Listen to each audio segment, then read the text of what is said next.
Gary, I'm here. There he is. Hello, Ted. How are you? Hey, I was just hiding.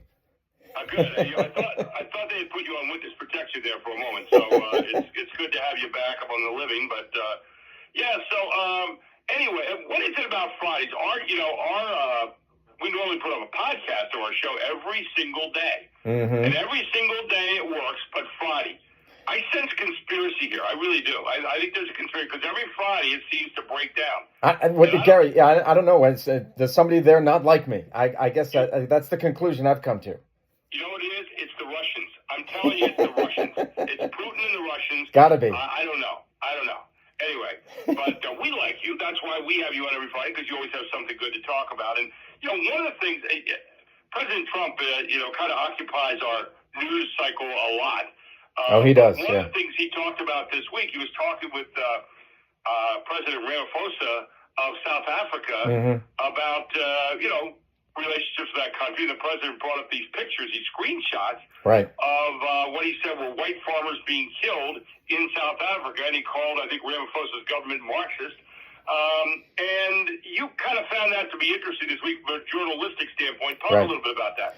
Yeah, very interesting. Yeah, because first of all, the way that the mainstream media, all of them, it seems, at least from my research, they use this one particular word. It's like somehow they, speaking of conspiracies, it's like they got their talking points emailed to them or texted to them or something, because they all use the same word, ambush.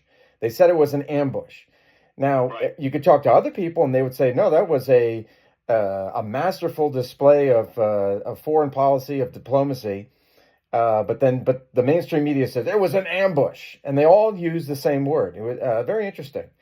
The other thing was that even more kind of prominent, more important than that, was that it seemed like they had this kind of reflexive, knee-jerk reaction where they said that there isn't anything going on in South Africa. They said what Trump said about white genocide, the killing of the white farmers in South Africa. They because of the color of their skin, they said, well, that's unfounded, unsubstantiated, debunked, baseless. Like those were all words that I wrote down that they used to describe what President Trump, the evidence that he presented. They just automatically almost had that chambered, those words, and put it out there in response to like I said, the evidence that he presented to President Ramaphosa. Now, what's interesting on this, I'm looking at a lot of the articles this morning that are fact-checking and doing all that, and they're saying Reuters provided the original stuff here for Trump to see, and that was really of something else. They were saying 44 were killings of people within the farming community, and of those, 8 were farmers that were white farmers, and it goes through all these different things. But let's go to a finer point here. And the finer point is, so many times when these things come up, these subjects come up, there is, I'm not a guy that's in favor of, well, this is okay because Trump said it, or this is terrible because Trump didn't say it, or because, either hate Trump or you love Trump. Okay, so someone says, well, I believe this because Trump said it. And someone says, I don't believe it at all because Trump said it. And that's, to me, that's the stupid way out.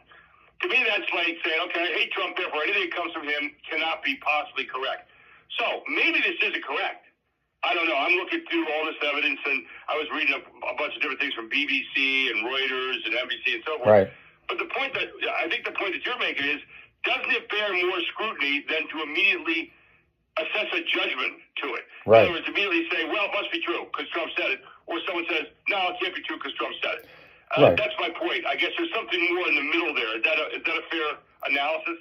I think it is. I think it's possible that the mainstream media may be clouded, overtaken by their dislike for the president, and that's a mild word, dislike.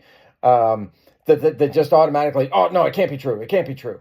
Instead of saying, hey, look, maybe there's something to this. Let's look at it further.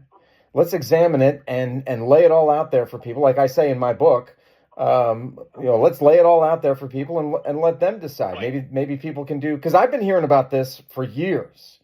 if it's a lie, it's one that's got it's a lie that's got some legs to it, because I've been reading about it and watching videos about it for years, that there are these killings of the white farmers in South Africa. And Trump just allowed 59 South Africans into the U.S. because they feared for their lives. He gave them asylum. So, as we examine this, though, what's really kind of fascinating is that what you just said. Let's go find all the stuff. What the media does right now, many times, they will go find their fact-checking site that supports their particular claim. So it becomes a self-fulfilling prophecy sometimes. Right. They'll say, let's go, this fact-checking site said this. Well, like they're holding that up on high.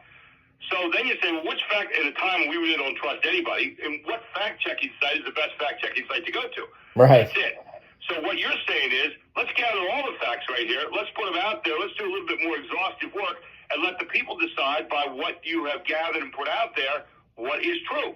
Right. And, I think we would appreciate that a lot more. That gets back to the objective news gathering that I think you're after with Saving the Beast, right? Absolutely. Yeah. I talk about advocacy journalism or activist journalism, and it's not what I would call true journalism.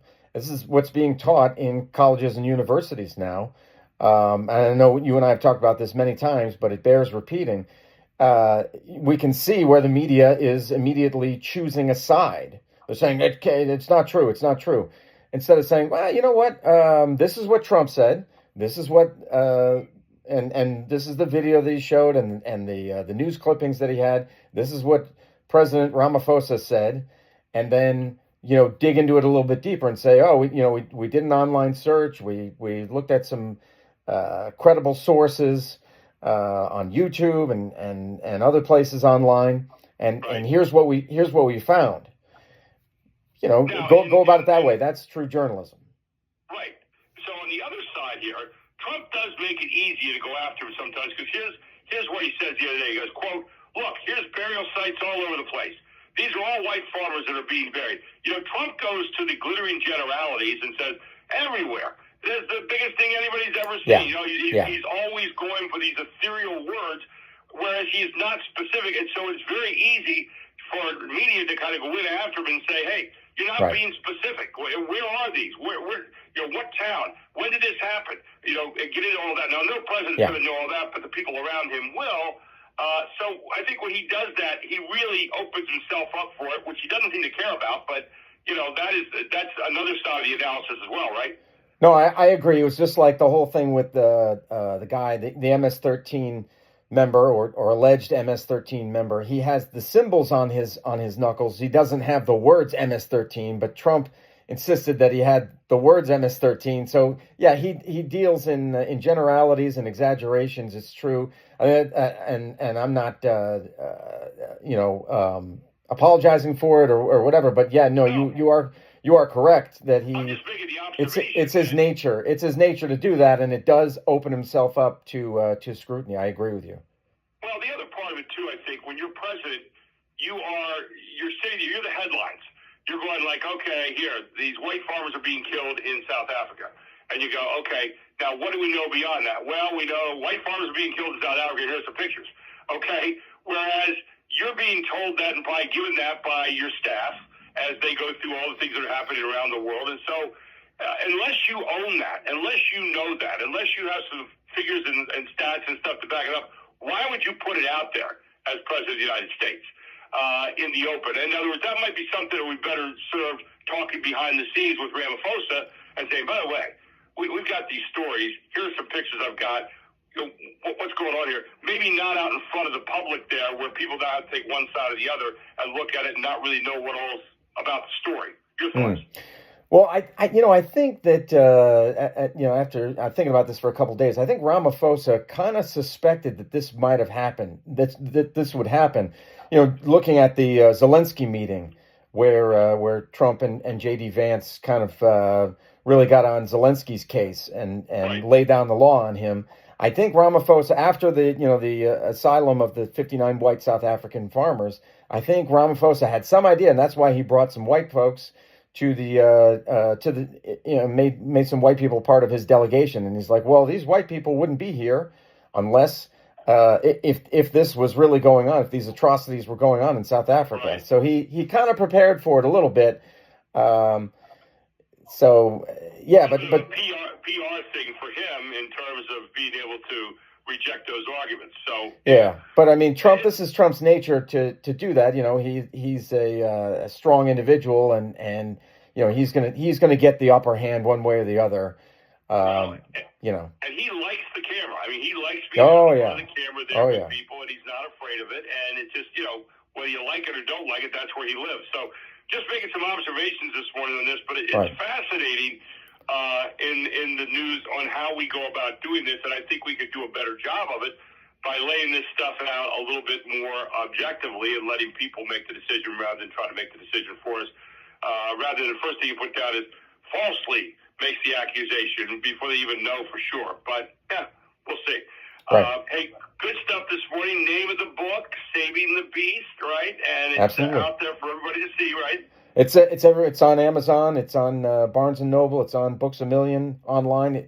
It's everywhere. You can't really get it in stores, but online very easily. Yeah, Saving the Beast: The Recovery Report reflects on America's broken media and how to fix it. Ted Czech, CZECH, on that one. Ted, always good having you on a Friday morning. We'll get this podcast thing fixed at some point. I'm telling you, Gary. You'll be the first to know. Okay. Oh, okay. I appreciate it. Thanks, buddy. Talk to you in a bit and talk to you next Friday, okay? Sounds great. See ya. Ted Czech here on the Gary Sutton Show on WOYK. When we come back,